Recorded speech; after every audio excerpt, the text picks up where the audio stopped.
Namaskaram. Shri Gurubhyo Nam. Shri Krishnavagishayatishwarabhyam samprapta chakrankana bhashya saram Shri Nutnarangendra yatau samarpitaswam Shri Krishnamaryam Guruvaryamide Virodhe Kartike Mase Shatatara Krutodayam Yogacharyam Krishnamaryam Guruvaryamaham bhaje Krishna Suri Daya Patram Jnana Vairagya Bhushanam Srimad Venkatanatharyam Vandeham Yoga Deshikam Shri Gurubhyo Namaha. On behalf of Krishnamacharya Yogamantaram, a very warm welcome to all of you who are following the Dhanur Dhya Sadhana series. We are today on day 22 of the month of Margashirsha, Margari. Let us look at the Pasuram, the Tirupavai for today. A very beautiful one, which speaks about what kind of a quality of mind we need to bring to our sublimation, to our servitude to Bhagavan, the importance of the effacement of our ego. Pasuram 22. Angan ma nyala tarasar Abhimanam Pangamai Vandu Nin Pallik Kattirkizhe Sangam Irupar Pol Vandu Tale Peidom Kinkini Vai Cheida Tamarai Poo Pole Shengan Chiride Yemmel Vijiyavo Tingalum Adityanum எழுந்தார் போல் அங்கன் இரண்டும் கொண்டு எங்கள் மேல் நோக்குதியேல் எங்கள் மேல் சாபம் இழிந்தேலோர் எம்பாவாய். Here specifically, Andal speaks about how the greatest of the kings, who in and of themselves might have great power, great prowess, sublimate their ego, they let their ego down and they wait at the foot of Krishna's bed. Like that, we also are here, ready to offer ourselves in service to you. We are here completely letting go of any taint of the ego. Won't you open your beautiful lotus-like eyes? Wouldn't they blossom onto us and shed upon us your light?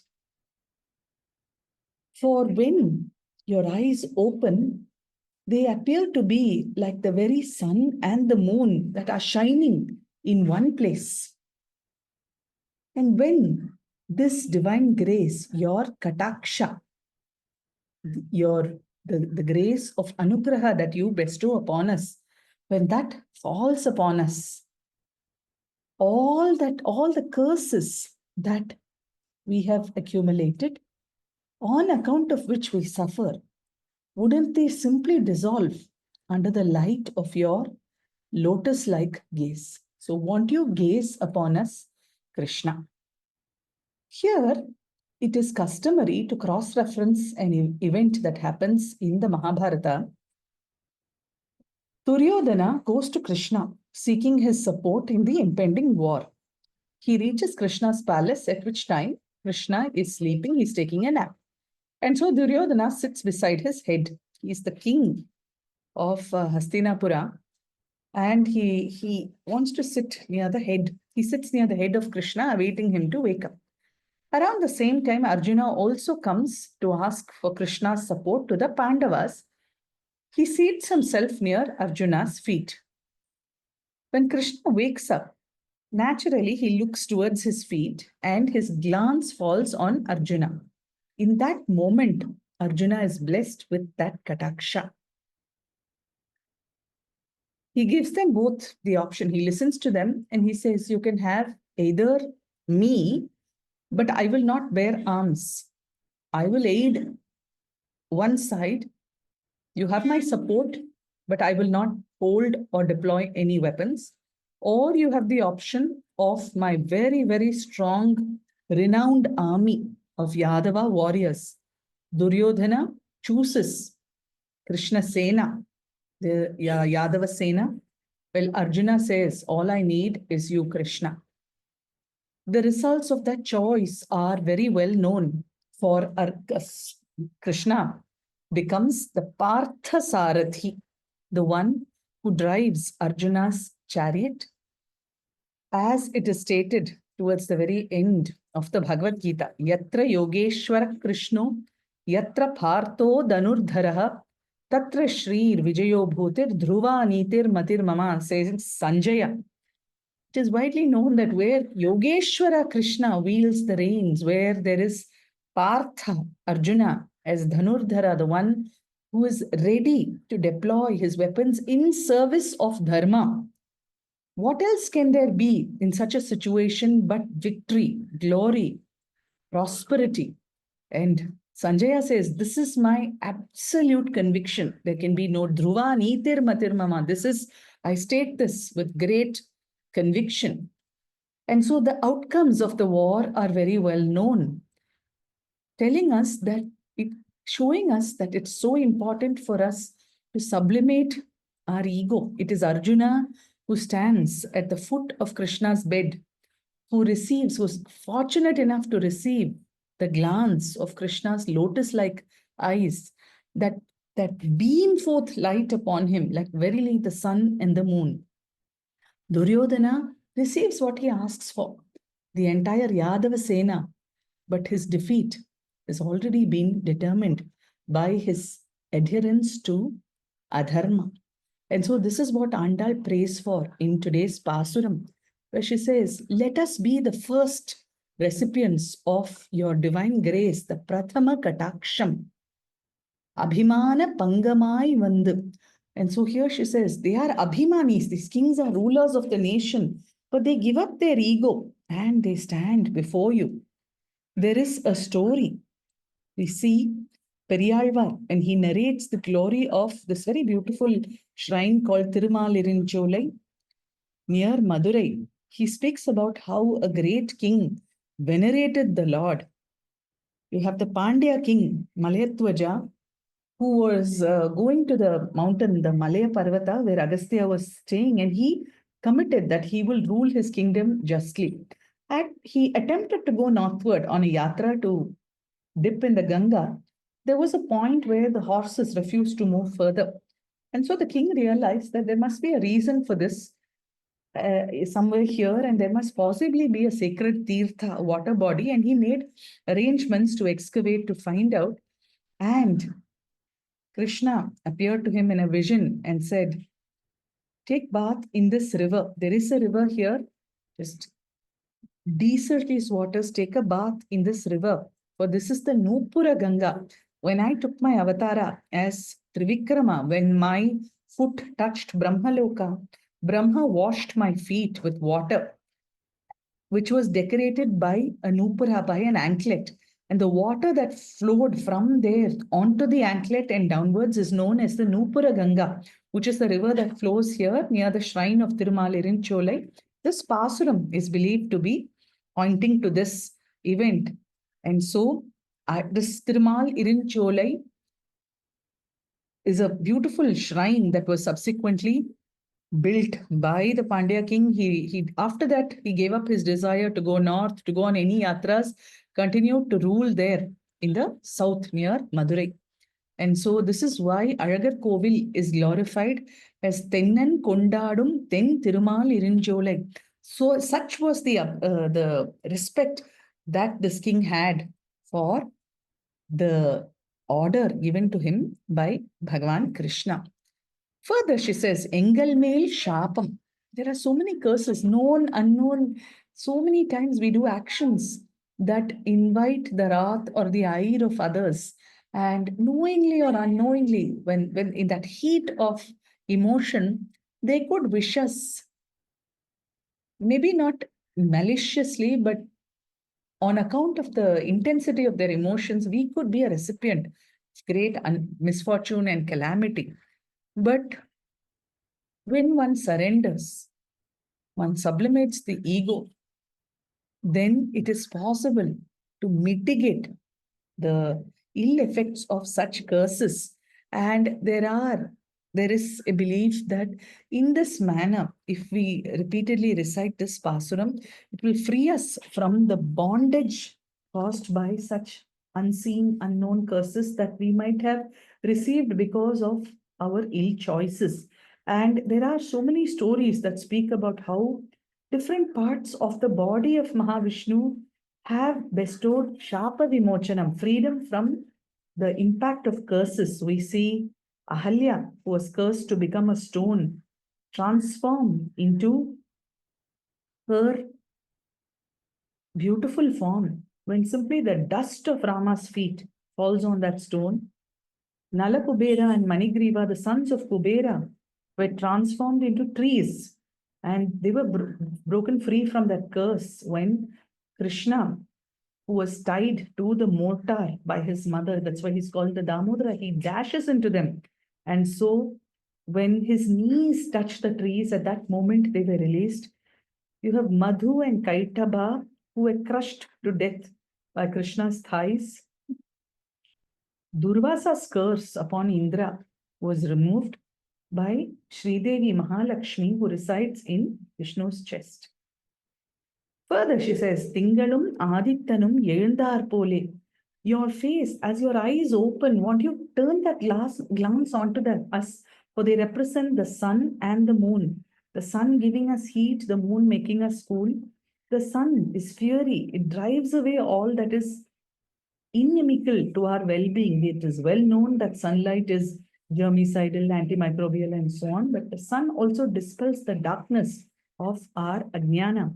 And the moon soothes us, gives us cool light, pacifies and soothes us. And so when we are worthy, when we sublimate our ego, then we receive this light of Krishna through his gaze, and the very same eyes appear to be burning fiery fire to those who are incapable of seeing, of revering the divine, and who act in contradiction to the processes of nature. Andal says, look at us with both your eyes. Ankan irandung konde engal mel nokkudiyel. With so much compassion. For let your eyes that remove the ignorance, the darkness of our ajnana, and that bring us coolness, bring us the pacifying light of the moon. Look on us with these eyes, for your beautiful sun-like eyes bring us prasannata. They bring us a good, pleasant disposition for the mind, and the light of the moon builds up varchasa, the luster. This is how we have to seek the divine. Now, in connection with this thread, you see that Arjuna is the recipient of Krishna's Kripa Kataksha, very compassionate gaze. He opens his eyes fall on Arjuna. In that moment, the Pandava victory is assured. There is a very beautiful representation, a model in the Kathopanishad, which speaks of a chariot. This entire body, mind, senses complex is envisioned as a chariot. It says, this Atma, the indwelling Atma, is the one that rides on this chariot. The chariot itself is the body. The charioteer is the buddhi who holds on to the bridle, the reins of the horses, which represents the mind, the manas. Because it is the manas that is in close proximity, is always interacting with and being informed by the senses. But it is the buddhi that has to take a decision. The horses represent the senses, and the path on which the chariot runs represents the various objects that we are racing towards. The Kathopanishad tells us when these horses are unruly and the mind, that is the reins, the bridle, has no control, then it makes for a very, very disturbing, tumultuous ride, and we don't reach our destination. The whole purpose of this journey of life is to realize our true nature as divine, as Parabrahman itself. But when the mind is incapable of controlling the horses, they become dushtashva. They are unruly horses and they can pull the chariot apart in different directions. And it makes for a very, very unpleasant, agitated, suffering filled ride. But when the very same horses are sad ashwa, they are very, very self disciplined, reined in.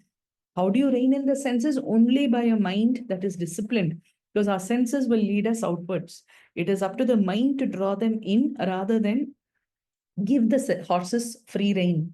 And so when the senses are controlled, it implies the dominance of the buddhi that receives, holds, and transmits the light of the Purusha.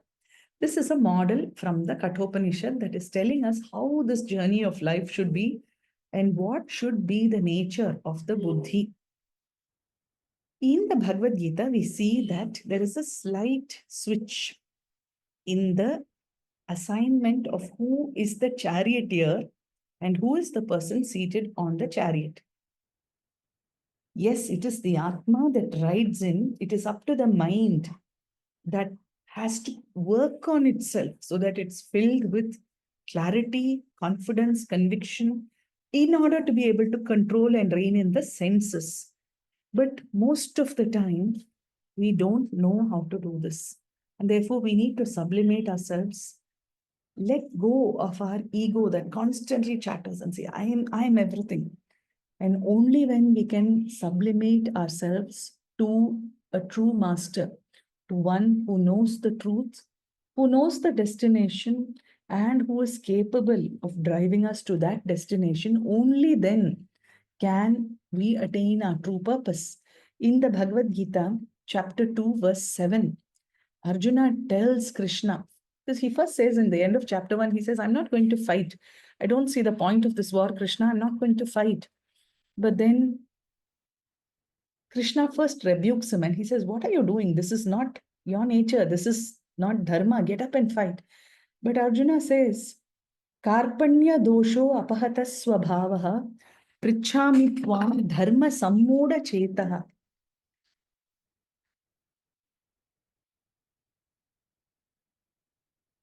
Yat shreyah syat nishchitam bruhi tanme shishyah te aham shadhi mam tvam prapannam. Very beautiful words. He says, my mind is overcome by an inappropriate, misplaced compassion, and I'm confounded as to what dharma is. Dharma sammoda cheta. You tell me, show me the path to that which is the best way of living. Shreyaha, Shreyas, that which is the ideal path.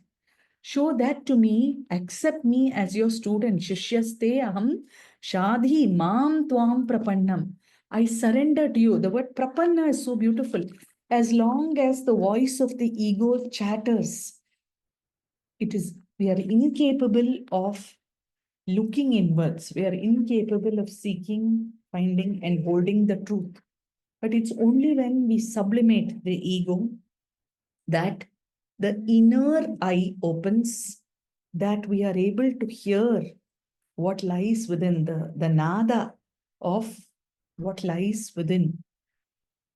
And therefore, we must all become Arjuna. This is what Arjuna represents in that seeking, because he has identified his guru and he says, I surrender to you. He's a great warrior, no doubt. And yet he surrenders. He says, Aham Tvam Prapannam. It is this quality that Andal calls out here, where she says, all these great kings, the great kings who are rulers, who have tremendous wealth and power and great fame and renown, they have surrendered before you. Then what are we? We are here, absolutely devoid of our ego. That is the spirit of the Pavai Nombu itself, of this Vrata. Accept us, open your eyes, and bless us with your divine Kripa Kataksham. So we will focus for today on this imagery of the chariot. This is going to be the focus for my meditative practice today, with the mantra that we are using, Om Parthasarathine Namaha. Interestingly, we have here in Chennai, not very far from the KYM in Triplicane, the Parthasarathi temple, possibly the only one of its kind where Krishna, as the Parthasarathi, has a separate shrine, the one who was the charioteer to Partha. And it's possibly one of the only temples of its kind where Mahavishnu is shown with a large mustache, indicating the role that he plays there as a charioteer. Just in the lead up to Vaikuntha Ekadashi coming up on Friday, these last 5 days, from yesterday till the 9th of January, 5 days before Vaikuntha Ekadashi, year on year, Parthasarathi, we can see without his mustache. It's a special occasion. I'm just sharing here as a little tidbit to understand about the beauty of this tradition. And so, for the practice today, Om Parthasarathine Namaha. What does it mean? To sublimate our ego,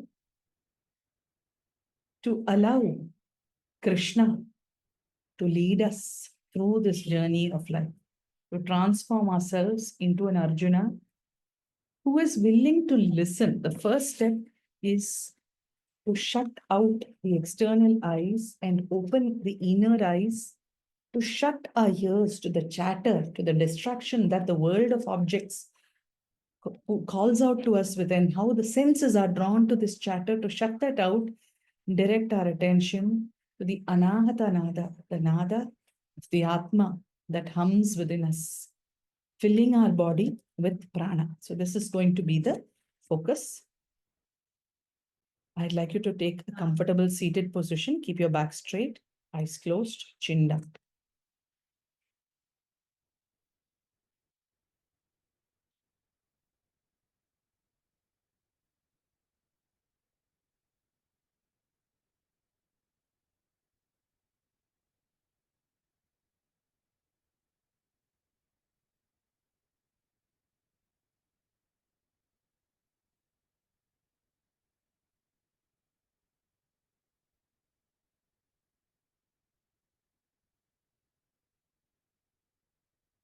What is very important as a first step in any sadhana is a voluntary restraint of our senses. These are the horses. They can be well controlled or they can be unruly. The choice is ours, the choice lies in our mind. This is also the reason why in the Indian tradition, we have the very beautiful ritual known as Archana, where we collect flowers and offer. The 5 fingers represent the 5 senses. The flowers represent all the objects that call our senses. We pick up the flowers not with an intention of grabbing them for our own gratification, but offer them in turn to the divine. We've done this practice a few days ago. We will continue with similar idea today because the first step is regulating the horses that are our senses. I'd like you to sit or stand, whichever is comfortable. Keep your fingers clenched. On your inhale, just open the fingers out widely and stretch your hands up. As you chant, Om Parthasarathine Namaha, just symbolically as if you are reining in the senses. What can help us to rein the senses? Remember that the mind moves outwards because it is incapable of perceiving the wealth that lies within. It wants to fill up a gap. It feels dukkha. It wants to clear that dukkha and fill it up with sukha. And so we are reaching out. We are trying to grasp at small ephemeral things that bring us a limited joy. It is only when your mind is shown something else, when it realizes that the greatest wealth is within, it's only then that it can disconnect from the outside and connect with it. And that is the purpose of Indriya Nigraha. That is the purpose of Pratyahara, the Yoga Sutra. That is the purpose of Vairagya. These are different stages in our sadhana. Let us bring this visual into a simple movement. I will chant on your inhale. Just spread the fingers out. Take your hands up. As you chant, clench your fingers into a fist. Draw them back to the heart as if what are you doing? You're visualizing that you're handing over control to the Sarathi that is within, to the Atma Krishna as the Paramatma who is within, handing over the reins of your life to that power that is within. Inhale. Om Partha Sarathine Namaha. Chant. Om Partha Sarathine Namaha. We'll do this 5 times in all. Inhale. Om Partha Sarathine Namaha. Om Partha Sarathine Namaha. Inhale. Om Partha Sarathine Namaha. Om Partha Sarathine Namaha. Inhale. Om Partha Sarathine Namaha. Om Partha Sarathine Namaha. Inhale. Om Partha Sarathine Namaha. Om Partha Sarathine Namaha. Please take a comfortable seated position.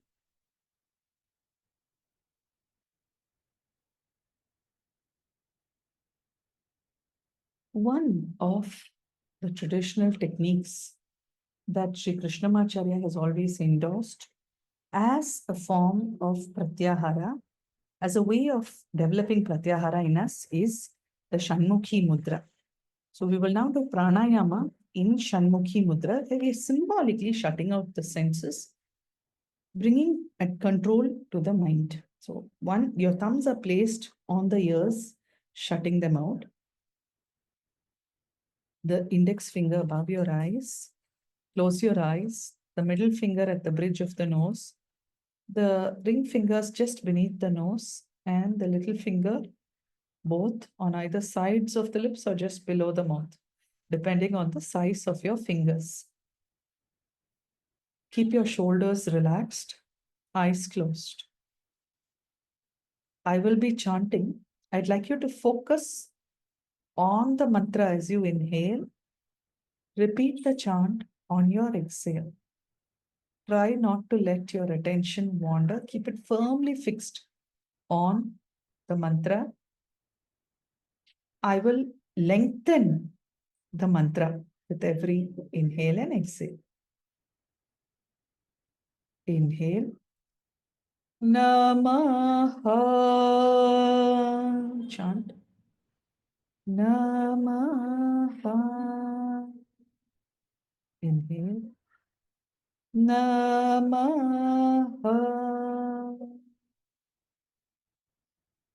Namaha.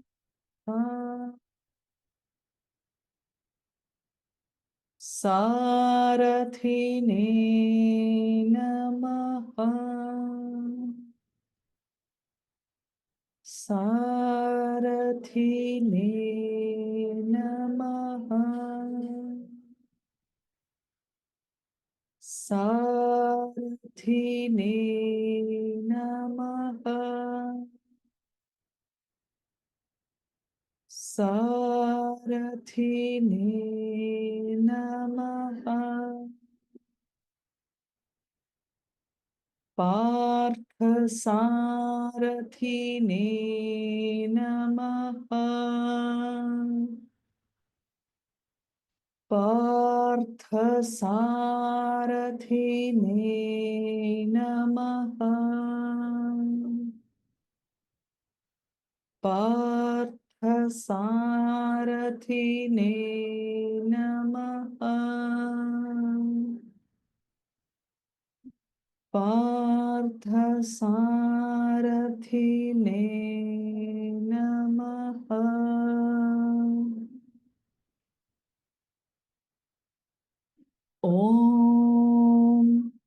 पार्थसारथिने नमः। ॐ पार्थसारथिने नमः। ॐ पार्थसारथिने नमः। ॐ पार्थसारथिने नमः. Lower your hands with your eyes closed. Please visualize yourself as Arjuna handing over the reins of your life chariot to Krishna, who is the only one who can truly lead us smoothly, safely, without any harm whatsoever to our destination, which is verily Vaikuntha. It is Krishna who is the destination. It is Krishna who is the means, both Upaya and Upeya.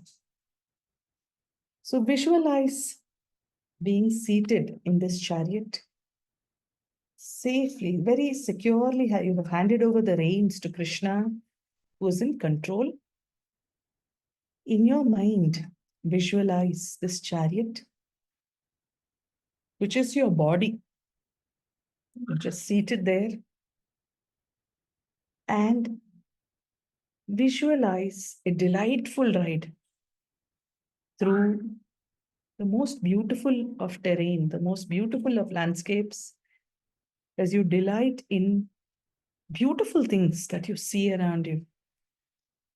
Simply visualize this, a life that is so smooth, unhindered, unopposed, which is the fulfillment of all your heart's desires, simply because you have sublimated your ego and handed over the control to that Ishvara, Parameshwara, Krishna, who is within, who is holding the reins as the charioteer. Please keep this visual in your mind. Visualize a very smooth, delightful chariot ride as you rest comfortably and enjoy every landscape that brings to you nothing but abundant blessings. Hold this visual for a few minutes.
We live in times when we are taught that to succeed is important. To succeed is important, no doubt, but the quality of the journey is even more important. Who are we as we journey is a question that we need to ask ourselves. For our pursuit of the destination should not change our fundamental nature of being humane. And so there is no true victory in the absence of dharma. And Krishna stands for dharma, which is why in verse 73 of chapter 18, Arjuna says, Nashto mohaha smritir labdhva tvat prasadat maya achyuta. Arjuna says, Nashto moha smritir labdhva. Repeating this dakshina, Arjuna says in verse 73 of the Bhagavad Gita, Nashto mohaha smritir labdhva tvat prasadat maya achyuta. Sthitosmi gata sandeha karishye vachanam tava. My moha has been dispelled, O Krishna. This is only by your grace, tvat prasadat. Sthitosmi, I stand firm without wavering, and all my doubts have disappeared. I am ready to do your work. I'm ready to follow and fulfill whatever you tell me. It is this state of mind that our journey must help us to develop. It can happen only when the grace of Ishvara falls onto us, and only when we show ourselves worthy to receive that grace. As long as the ego clouds our mind, while Bhagavan looks at us, we are not yet ready to receive the light, the benevolent sun and moon-like rays of His grace. But when we push down the ego, is when the inner eyes open and are capable of receiving, holding, internalizing this light and using that light to transform the lives of others. Visualize this journey culminating in your chosen destination, very smooth ride. Offer your gratitude to Sri Krishna, the Partha Sarathi, the indweller, the Atma, the one who drives us, who shows us the path to transformation in the manner that Arjuna transformed from a state of abject dejection, despair, confusion, to being able to say, Sthitosmi, I stand firm, without the slightest wavering when it comes to my conviction on what is dharma. Let us all have our eyes open to the importance of dharma, becoming warriors of dharma, serving the divine in our lives. Offer your gratitude. I will be chanting the 78th verse of the Bhagavad Gita, where Sanjaya says, I know for sure that where Krishna stands, where there is Arjuna, victory is assured. I will pause after every rendition. Please chant Om Partha Sarathine Namaha. Yatra Yogeshwara Krishno Yatra Partho Dhanurdharaha Tatra Shrir Vijayo Bhutir Dhruvani Tirmatir Mama Om Partha Sarathine Namaha Yatra Yogeshwara Krishno Yatra Partho Dhanurdharaha Tatra Shrir Vijayo Bhutir Dhruvani Tirmatir Mama Om Partha Sarathine Namaha Yatra Yogeshwara Krishno Yatra Partho Dhanurdharaha तत्र श्रीर्विजयो भूतिर्ध्रुवा नीतिर्मतिर्मम। ॐ पार्थसारथिने नमः। Offer your gratitude and your prostrations at the lotus feet of Sri Krishna. It is interesting to note here that Sanjaya says Shrir Vijayo Bhutir. It's not just victory, it's a victory that is tempered by Shri. Shri is wealth. But what wealth? It is the wealth of jnana, of understanding, of insight that must pave the way for true victory. May we all aspire to reaching the highest goal in our spiritual sadhana. May we all be led by none other than Parthasarathi himself. कायेन वाचा मनसेन्द्रियैर्वा बुद्ध्यात्मना वा प्रकृते स्वभावात् करोमि यद्यत् सकलं परस्मै नारायणायेति समर्पयामि. सर्वं श्रीकृष्णार्पणमस्तु. Thank you for joining me today. We meet again tomorrow, day 23, Dhanur Dhyana Sadhana. Namaskar.